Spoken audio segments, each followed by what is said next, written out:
শুভ দুপুরে আবার চলে আসলাম গোপুসোনাদের ভোগ দর্শন করতে আর তোমাদেরও করাতে।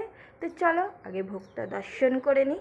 তো সবার প্রথমেই অন্ন, এদিকে দেখো আজকে ঝিঙা দিয়ে মুগ ডাল বানিয়েছি পাতলা করে, আর এখানে দেখো পটল ভাজা, উচ্ছে ভাজা আর কাঁকরোল ভাজা, আর এখানে দিয়েছি আমার দুধ, আর এখানে হচ্ছে কুলেখাড়া শাকের শুক্তো, আর এখানে হচ্ছে নানা রকমের শাক মিশিয়ে ভাজা, আর এখানে হচ্ছে আলু ভর্তা আর পেঁপে সিদ্ধ, আর এখানে হচ্ছে গাছের আমড়া আর টমেটো দিয়ে চাটনি। তো এই ছিল গোপুসোনাদের দুপুরের ভোগ আজকে।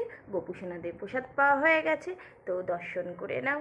আর এই যে আমার মদনমোহনেরও প্রসাদ পাওয়া হয়ে গেছে। তো সবাইকে রাধে রাধে, সবাই খুব ভালো থেকো, সুস্থ থেকো, আর প্রেম সে বলো রাধে রাধে।